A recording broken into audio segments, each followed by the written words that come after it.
Good afternoon, financial professionals. Abby Fletcher here of E4 Insurance Services, welcoming you to the BREW, Building Relationships Every Week.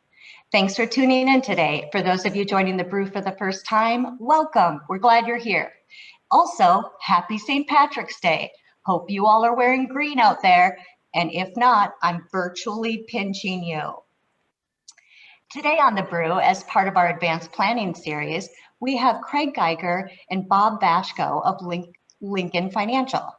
Craig serves as Regional Sales Director at Lincoln, and today they'll be discussing benefits of tax deferral under current and proposed tax law, long-term tax planning strategies, and ways to help your clients create the most tax-advantaged outcomes. This will be an extended BREW today. We're going to go for 45 minutes. All brewcasts are recorded and posted and will be posted on YouTube yet this afternoon. Take a look at the chat box below. I'll be keeping a lookout while Craig and Bob are live. Also, the entire audience is in a drawing for a prize of a continuing education course. We'll be announcing the winner shortly. Thank you for tuning in. And without further ado, Craig, won't you tell us who we have on the call today? Yeah, thanks, Abby, and thanks, E4, for giving really Lincoln an opportunity to spend some time with you today. The presentation that we're going to deliver is a presentation we've been delivering over the last couple of months now, and it's been a huge hit across the board nationally. And the feedback we always get from advisors is it really gives them a little more clarity on what is potentially on the horizon when it comes to tax law changes, especially under the Biden administration. So, we definitely want to share some ideas with you that not only about what's going on, but what could happen in the future in regards to tax law, and of course, where there's still going to be and could be a ton of annuity opportunities in your book of business. So, when we think about as we're in tax season, today's a great time to be talking to your clients about, strategic and tactical tax planning for 2021 and beyond. And obviously, they want to be in control and get the tax outcome that they want. So really, we're going to walk through three main areas in today's presentation. One is going to be the benefits of tax deferral under the current and proposed tax plan under Joe Biden, as well as the long-term tax planning strategies that can be tailored to your client's unique situations. And of course, steps you could take today to help your clients optimize their tax deferral strategy. We feel that with a lot of things that are going on, tax deferral we feel is going to kind of come back into style again, especially as interest rates rise and inflation concerns are certainly out there. People are going to be looking at tax deferral in a whole new way. And there's, of course, going to be a ton of opportunities when it comes to Roth Conversion opportunities and a lot of other things we'll discuss today. So what I'm going to do is I'm going to hand it off to my good friend and colleague, Bob Vashko. Me and Bob work very closely together across the country with a lot of different advisors and groups and stuff like that. And we've delivered a ton of material over the years. And he's going to walk us through today's slide deck, which is Own Your Tax Outcome, Tax Deferral 2021. So with that, I'm going to hand it over to you, Bob. All right. Thanks, buddy. Thanks, buddy. And thank you all again for taking the time to let us be part of your meeting today, I should say. We really do appreciate it. And I'm really excited to deliver this presentation along with my friend Craig, because like he said, we're getting a lot of questions in our advanced sales department at Lincoln about the Biden tax plan. Even though it really hasn't happened yet, people are looking forward. Once we have COVID squarely in our rearview mirror, and once this rescue plan has been implemented, because that was just signed into law not too long ago, later on in the year when things have kind of cleared out and they're looking forward to 2022 and 2023. Folks want to know, what does this Biden tax plan mean for me as a client? And financial professionals want to know, who should I be talking to? Who should I be laying the groundwork with in terms of, watching this space to make sure we know what's on the table and what may happen, and make sure we're prepared, because fate does favor the prepared. So this deck was written back in October, actually, before the elections. We didn't know Joe Biden was going to win. We didn't know the Georgia races would go into runoffs, and we sure didn't know both Democrats would win. Now, I do not get political on these webinars. It is not my place to be political, but I just call them like I see them, and I know what's on the table. So we want to make sure folks were apprised of what they're looking to do and where it does open opportunities in books of business. And there's a quote that is attributed to a Supreme Court justice named Louis Brandeis, who was, active in the 20s and 30s, 1920 and 1930. And he said, in one decision, this was attributed to him, that there are two types of bridges in life that are like tax deferral and taxable accounts. There's a free bridge and there's a toll bridge. And now the toll bridge is very, very useful if you need to get someplace in a hurry. You're kind of, down to the wire to get someplace fast. You don't have time to take the scenic route. And the toll bridge costs you a couple of dollars, but you get there quickly. You go around a lot of traffic. You go right into the heart of the city. There's also the free bridge. The free bridge is when you're not in a rush. Maybe it's a Saturday or a Sunday, and you're just driving into the city, to go to the museum or the children's museum with your kids, or go, maybe going to play, tennis or something like that. You're not in a rush. You don't mind taking the scenic route. It's a nice day. You don't want to pay $5 to go across the bridge. And the idea is that you have options. For some purposes or some goals, the free bridge works just fine. And for some goals and some purposes, the toll bridge is worth the toll you pay. And Justice Brandeis said that the tragedy in terms of taxation is a lot of people don't know that both bridges exist, and they don't really have a lot of help because they don't work with a financial professional in terms of which bridges are the best bridges to use for one situation versus another. So for today, what we wanted to do, go back a second. Back one more. Sorry about that. My finger got a little itchy. Threefold, as Craig said. Let's talk about some basic principles of tax deferral. Let's go into some longer-term strategic planning, and then let's go into some shorter-term, more tactical planning. Now, the principles of tax deferral, I think most of us on this call know the core idea of tax deferral. You defer when your tax rate's higher, when you don't need the money, and you recognize the income when your tax rate is lower when you actually do need the money. Usually that means in your working years you defer, and in your retirement years, that's when you withdraw and your bracket's probably lower. That's easy enough.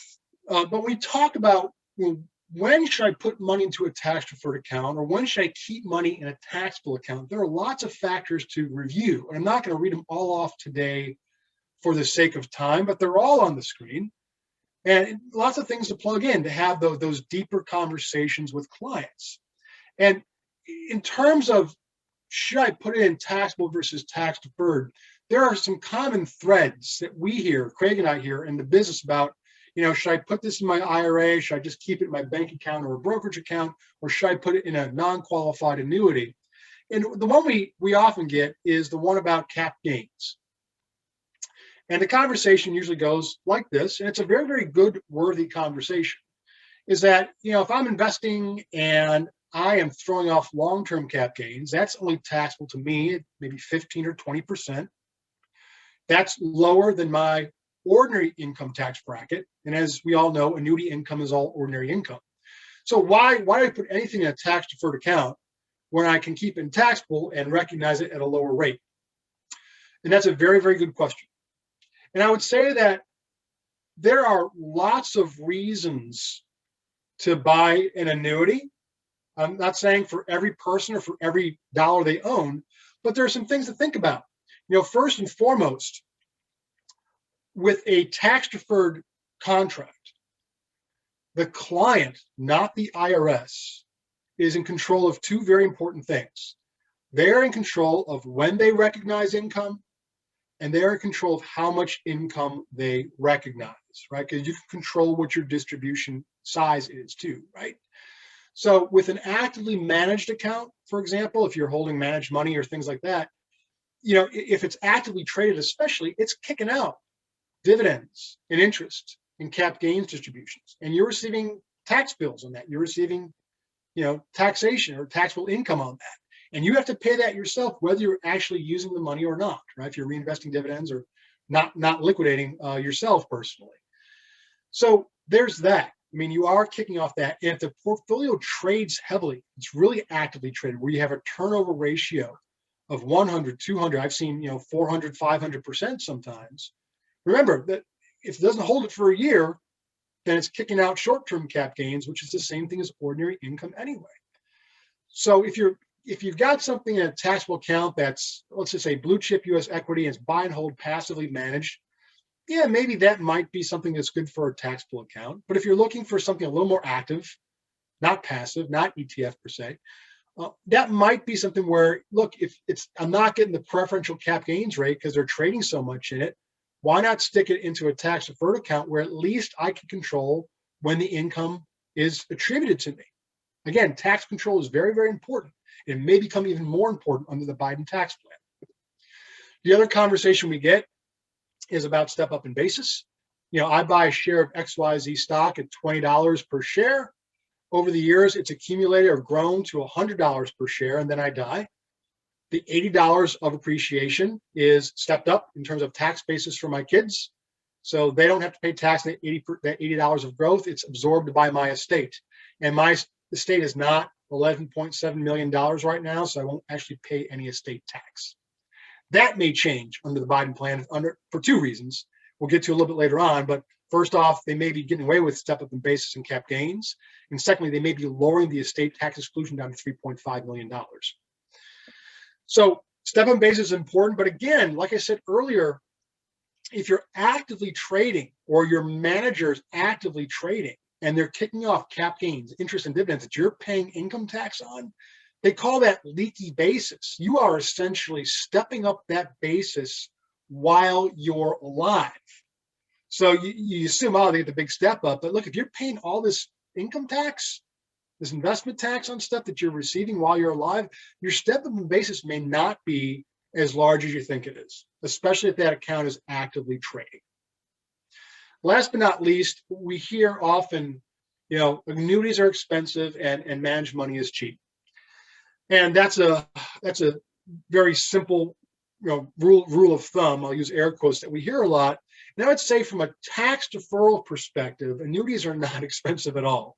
I'm not sure if I'm allowed to say free on anything, but I would say that, you have costs baked into the contract, so you don't really see an active drag on the account value on a core chassis. And when you think about the fact that annuities can be very modular, right? I can bolt on a living benefit. I can bolt on a death benefit. I can bolt on this or bolt on that. That stuff comes at a cost if you want it. But again, it's very modular. If you want just the core tax deferral, it's not expensive. And again, that does bring in the idea that even if there's no fee drag on the account balance, there may be spreads and IPRs and things like that. But there's no fee drag on the account balance.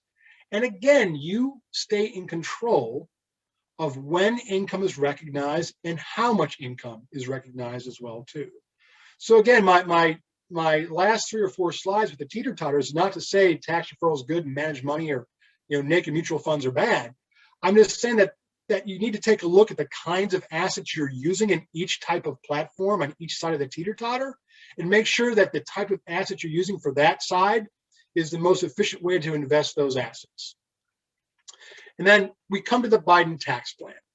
And this is where I want to linger a little bit because this is where I'm getting a ton of questions, is what's on the table.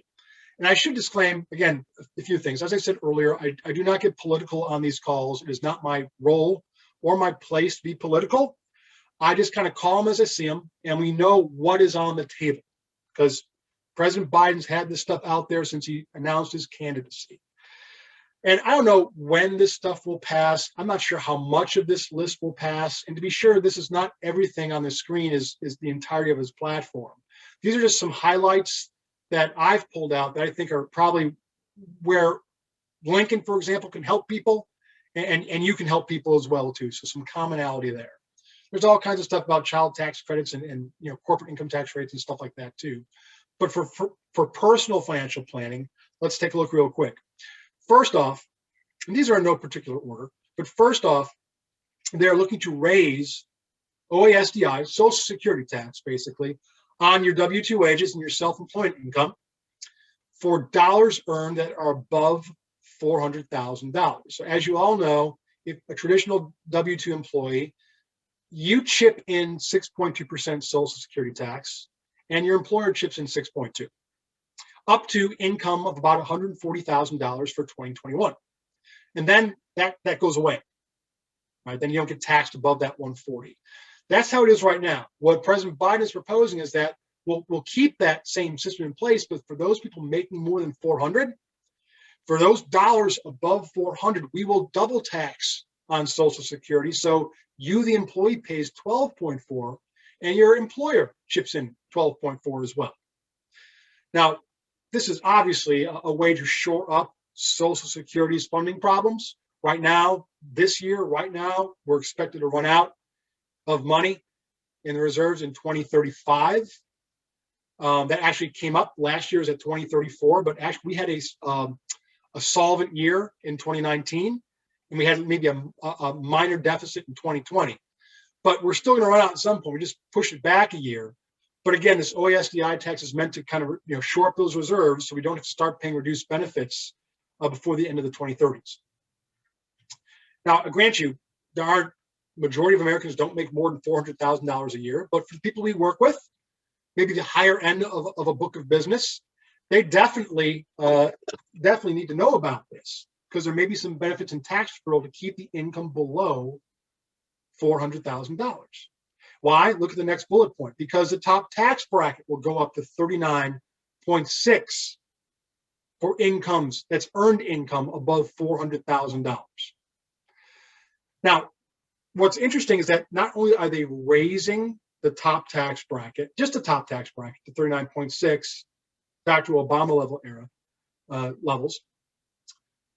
So it's a higher tax bracket by 2.6%, but it also includes more people in that top tax bracket. Remember, right now, if you're married filing joints, you don't hit that top tax bracket until you're making about $628,000 a year. So they are lowering this threshold. So it's a higher bracket, and more people will fall under that bracket as well, too. That's really important. Next bullet point, I mentioned this earlier. They are proposing to eliminate that preferential long-term cap gains rate for people with incomes above $1 million. Now, they haven't really fleshed out what that $1 million has to be, if it's earned income or if it includes investment income and passive income, like rents, royalties, and so forth. I believe it's $1 million of all types of income. I could be wrong on that. They really haven't fleshed it out. But when we do get more detail on this plan, I recognize there aren't tons of people out there who make more than $1 million a year, but odds are you have people out there who are doctors, lawyers, small business owners who do make that, or highly compensated executives. And if they're losing their preferential 20% cap gains rate on their investments like that, they need to know if that's coming down the pipe, because that could be a huge game changer for them. Like Craig mentioned, there might be need to liquidate things this year while we have the lower cap gains rates before they go away potentially in 2022. Next bullet point, I mentioned this earlier, eliminating the step up in basis on cap gains for everybody. That could go away too. I'm gonna skip on down to the very, very bottom. And I mentioned this earlier as well too. The exclusion, the estate tax exclusion, right now it's $11.7 million. They're shooting for 3.5, which is what it was under President Obama. Now, I recognize that $3.5 million of net worth, that's still relatively rarefied air for a single person, and $7 million is rarefied air for a couple. I totally get it, but I think you all would agree there are a lot more people who will have an estate tax issue at 3.5 than we currently had at 11.7. So that's worth watching as well. So when you add all these things up, I think the good news for middle America is that if you're making less than $400 a year, odds are you're not going to feel a direct impact on this tax plan. Now, there's plenty of discussion to be had about, what the tax plan has in terms of, revenue generators or capital generators or job generators. Now, that might affect employment numbers. I totally get that. But from a 1040 filing perspective for individual clients, if you're making less than 400, you probably won't feel too much direct sting on this plan. That being said, the clients who are impacted or could be impacted, they could feel a pretty nice punch in the stomach under these things, and they need to know about that. As I said earlier, there's nothing to be done right now because nothing's really been proposed yet. But I'm not political, but I would say that the Democrats will probably try and make hay while the sun is shining before the midterm stuff gets rocking and rolling and get something passed. Now, will it pass in 2021? I don't know. I feel like once we have COVID behind us and rescue plans been fully implemented, yeah, we might see stuff passed that goes into effect in 2022. So again, fate favors the prepared. So as Craig mentioned before, we can have these conversations about long-term cap gains and step up in basis and annuity costs and things like that too. But at the end of the day, if President Biden gets everything he wants, I'm not saying he will, but if he did, because we know it's on the table, that really could usher in more of a resurgence in the interest of tax deferral, because a lot of the objections to annuities and a lot of the objections to tax deferred accounts might be mooted, at least for that higher end of your book of business. Now, in terms of strategic tax deferral, and when we talk about strategic, we're talking about longer term planning. One thing clients really want to know about is, talk about taxable accounts and tax. I don't know all I really care about is after I pay the IRS, how much money do I have left in my pocket? That's what they really want to know. I want to give the IRS as little as possible or as slowly as possible and keep more in my pocket. And that's what it is. And when you take a look at the power of tax deferral, and if you've dealt with the rule of 72, this might be, basic stuff for some of y'all on the call. But the idea is, the general rule of thumb is that if you want to know how long it takes to double your money, you take the number 72 and you divide it by your expected rate of return. So to illustrate, if I had a return of 10% and I had a fee drag on my investment of 30%, that means my net return is 7. And under the rule of 72, I divide 72 by 7, and that gives me 10.3 years to double my money, which is a good deal. If you're tax deferred and you're earning that same 10% per year, and you have no tax drag on your growth, because it's saying deferred inside the annuity, then your net return is 10, and you divide 72 by 10, and you double your money in 7.2 years. Now, certainly, you're going to have to pay the piper eventually, right? You are going to pay tax on that money eventually. But again, as I said earlier, one of the beauties of tax deferral is you are in the driver's seat, you being the client, in terms of when that income is recognized and how much income you choose to recognize. And when I'm meeting with clients and just scribbling stuff on a napkin at a dinner table or wherever, say, look, this is how it works. Use the same example I just gave you. You take your $100,000, you double it in 10, you quadruple it in 20. That's what the tax drag on there, I should say. If you're tax deferred, you double it in 7, you quadruple it in 14, and octuple, is that really a word? You octuple it in almost the same amount of time. And again, yeah, you can pay the tax, but you decide when that tax is paid, not the IRS. And when you talk about the power of compounding tax deferral over time, we all know annuities are, generally speaking, longer term investment vehicles, not meant to be traded in inside a year, things like that. And tax deferral really rocks and rolls the longer you hold it, because it compounds like in a cartoon when they put the little tiny pebble at the top of a mountain and it rolls in the snow, and by the time it gets down to the bottom of the mountain, that snowball gets gigantic. It's the same thing with tax deferral, right? And what we did on this screen, I won't go through all the numbers, but what we basically did is we took a mutual fund, Franklin Templeton Small and Mid Cap Growth, held it just in a bare taxable account with a fee, manager fee on it, and then we took the same fund, held it in a tax deferred account, and we wanted to see what it looked like over time. And I know we work with FIAs and fixing this example, but the concept still applies, is that when you take a look under the current tax plan, once I liquidate this mutual fund, either in the bare taxable account, if I liquidate the annuity, how much do I have left in my pocket after I pay taxes? And this chart shows you which investment gives you more after tax in your pocket money if you liquidate in any given year. And you'll see on this chart, the orange line is the mutual fund and the dark red line is the annuity. And you'll see for most of maybe the first 8 years, the mutual fund wins. When you liquidate that mutual fund in 1 year or 2 years or 3 years or 4 years, or go on and on, you will have more money in your pocket after tax with the mutual fund account than you will with the annuity. But let's take it out further than 10. And let's take it out, to 30, 20 or 30 years. And you'll see there's a point where eventually that compounding tax deferred growth starts to outstrip or outpace the taxable account.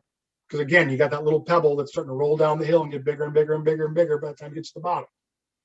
So if you're looking for a longer term holding period and you want to have that accumulation, that compounding effect, that's where it works in the current tax regime. But when you go to Biden, same numbers we just did under the Biden tax plan, you can see that the lines start to diverge a lot sooner. The annuity starts to outstrip or outpace that mutual fund account much sooner under the Biden tax plan because we lose all those good things. And you'll see that it just that pebble just gets bigger and bigger, even bigger and bigger and faster under the Biden tax plan than it does under the current tax plan itself. Because again, we'd lose cap gains, we'd lose step up in basis, we'd have a higher tax bracket and all that stuff too. So again, that longer term compounding effect of tax deferral, if Biden plans goes through, tax deferral can really give you a lot more bang for your buck over time than it currently does under the current tax plan. And I want to just, kind of bring it on home in terms of things to think about, in terms of tactical tax planning or things you can do on a quarter by quarter basis or a year over year basis. The slides I just show you, they're more for thinking over a decade or so. But what can I do from an annual basis, quarterly basis, maybe biennial basis? And I mentioned this earlier, is that not all investments are treated the same from a tax efficiency standpoint, primarily because of how they trade. Now you'll see on the screen right here at the top of that arrow where it's in blue, it says most tax efficient. You'll see what those asset classes tend to be: passive U.S. equities, short duration bonds, alts, things like that. Those don't trade super much. They have lower yields, lower returns. They don't kick off a lot of income. They tend to be more tax efficient. You're not getting short-term cap gains. You're not getting income thrown off, even if you're not liquidating yourself. Those might be things one might look at inside a taxable account. And I should point out, folks, that I'm just talking about taxes today. As we all know, there are tons of other reasons to buy an annuity besides tax deferral. There's protection of principal, there's guaranteed income, things like that. There's fee control, all those great things. So again, I'm not trying to overlook all the other great things an annuity can do. I'm just kind of focusing on the tax deferral angle for today. I know Craig does a great job of talking about all those other things that our annuities can do. They're fantastic. But if you look at the bottom of the slide where it's in red, where it says least tax efficient at the bottom, you'll see what kind of funds are those, what kind of asset classes are those. Most longer term bond funds. I mean, with rates going up, I mean, the 10-year treasury right now is 3 times higher than it was this time a year ago. It's gone up, and you know what that does to bond funds, right? You have commodities, you have REITs, you have high yield bonds, people searching for yield right now because it's still pretty low. That stuff trades a lot, and you're going to see more tax impact. You're going to see more short-term cap gains being kicked out. You're going to see more trading, more distributions as well too. Those arguably might be the kind of assets that might be better served in a tax-deferred account. And when we talk about rebalancing, right? Some people's, it seems natural. I'll just rebalance at the end of the year, right? And just you're going to wrap up 2021 business at the end of 2021, and we'll start new business in the beginning of 2022, which is, completely natural. But when you take a look at what happened last February, March in the market, I would say that if you saw the market drop 30% in roughly 22 trading days, it's crazy, right? Now we came back up to par by August, so we recovered in 5 months. It was a fast recovery, but we didn't know that at the time, right? In February and March, and the idea is that if you've lost money in the market and you believe that we've hit the bottom of the V and we're going to be coming back up. I know that's an art and science to that, But if you believe you're going to start recovering, do you want to start recovering in cash, or do you want to start recovering in an index or equities, right? Where you have a chance to ride the roller coaster back up and get more bang for your buck. So my point here is that, maybe it makes more sense when you're talking about allocation of assets is not to allocate just at the end of the year, but allocate in response to large market events like we saw last February and March, right? People might have freaked out and ran to cash when they saw what was happening in February and March, but then completely missed, that recovery back, through August. And then, of course, we ended the year up 16%. So again, that might have been a lot of good opportunities to rebalance or reallocate assets before 12/31 because of the volatility and the swings back and forth throughout the year. Also, because of the Secure Act, which came in, as you all know, the Secure Act did a lot of great things for qualified retirement plans. But one thing it did do that wasn't so awesome is it kind of kneecapped the lifetime stretch option on beneficiary IRAs. Now, if you're already stretching your IRA before 2020, you're fine, you're grandfathered in. But if you inherit an IRA or a qualified retirement plan in 2020 or later, with some exceptions, you can't do a lifetime stretch anymore. You have to take that money out within a 10-year window. And that's a big change. And we got a lot of calls about Secure in terms of, well, should I convert my IRA to a Roth so that when my kids inherit it, they still have that 10-year window? That's 10 years of tax-free compounding growth for my kids before they have to empty the account. And when they get questions about Roth conversions, one of the perennial questions with any Roth conversion, especially if it's large, is do I do it all at one time or do it in phases? And here's a quick example right here with John and Mary. They make about $200,000 a year. They have a $500,000 IRA, and they want to convert it to a Roth because of Secure Act. Well, they could convert it all at one time. That means that they'd recognize $500,000 of taxable income in 1 year. That would take them from their current tax bracket of 24% up to 37%. That is, it's 13% more on that conversion, and their total tax bill would be $160,000. That's tax indigestion. It's like if you hoovered that big giant holiday sandwich right there, all like in 1 or 2 bites. But what if you took small bites in your conversion? And you say, okay, look, I want to convert it, but I want to do it in a tax smart way. I'm just going to convert $100,000 a year for the next 5 years. Now, if I convert just $100,000 a year, that will keep me in my current 24% tax bracket. So I'm not jacking up my bracket artificially. And if I do that every year for 5 years, then my overall conversion cost would be $40,000 less than if I did it with a lump sum. When I talk with clients, I like to equate those numbers to real things. Like, that's a car I gave you back in terms of taxes by phasing this Roth conversion out over several years.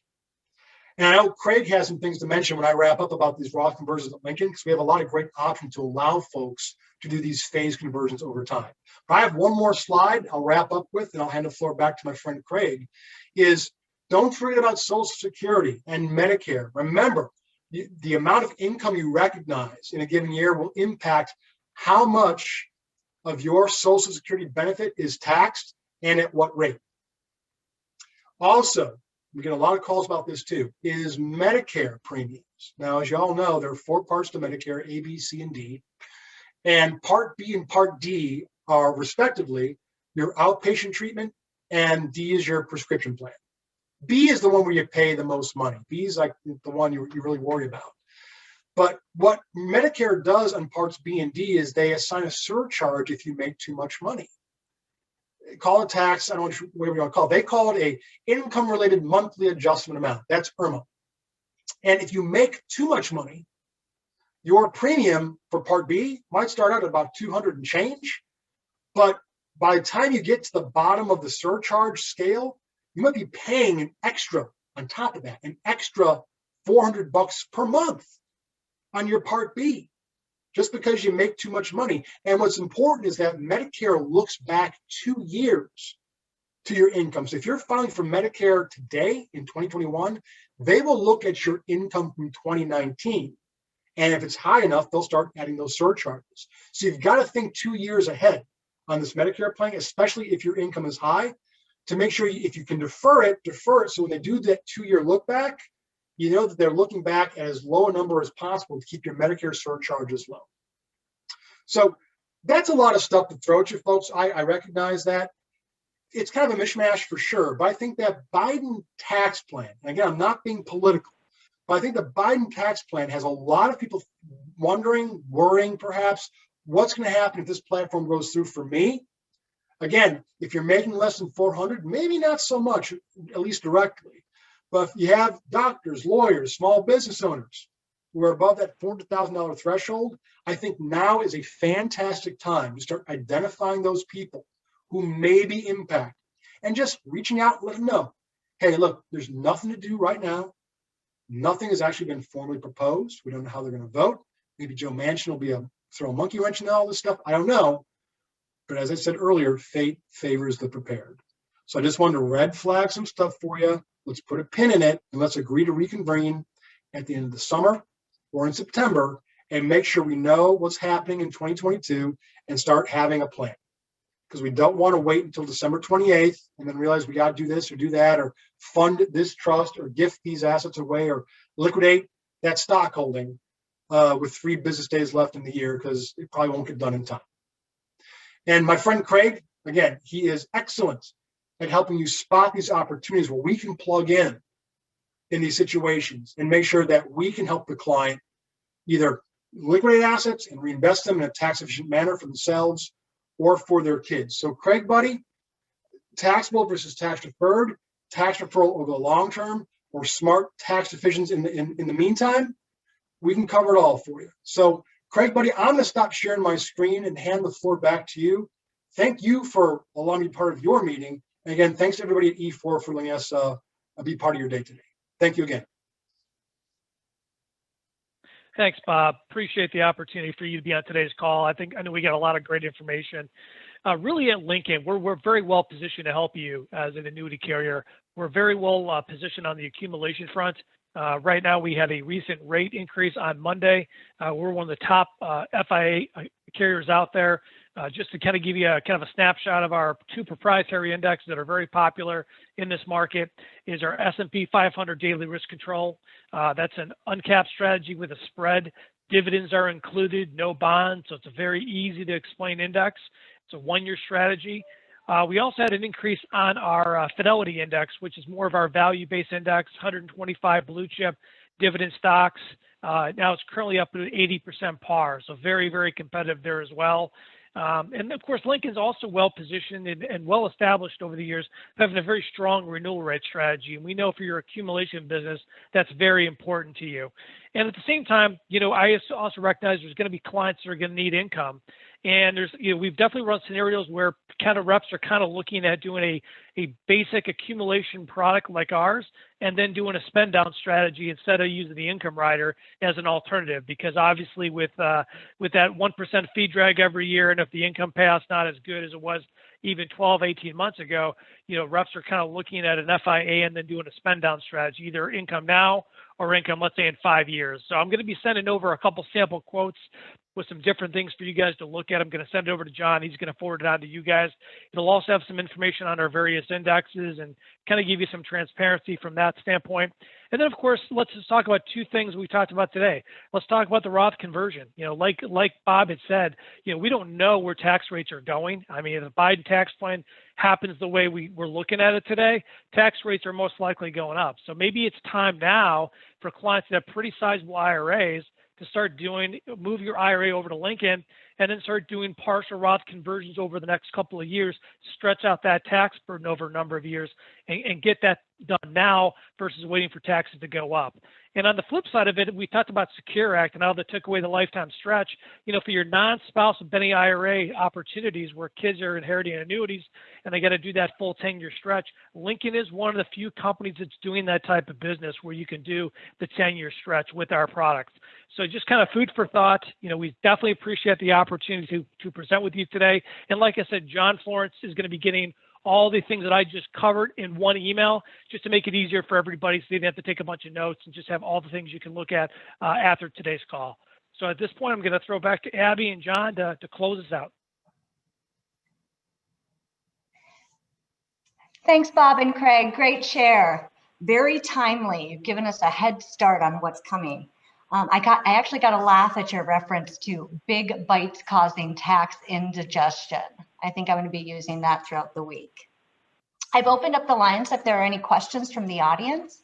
While we await questions, I'll just use this opportunity to share that the slides that Bob and Craig presented to today, as well as the marketing pieces that Craig just mentioned, will be posted on the BREW blog, along with the recording of today's BREW. Any questions from the audience, or have you just been dazzled with all of this information? Dazzled it is. Let's go to the drawing. Craig, give me a number, 1 to 41. 38. 38. Who's the winner? Who's the winner? Brett Kinsler. Congratulations, sir. Be on the lookout for a complimentary CE course coming your way from all of us here at E4. And be sure to tune in next week for the BREW. We'll be serving up timely and relevant content for you. Thanks, friends. Happy St. Patrick's Day, and make it a great day.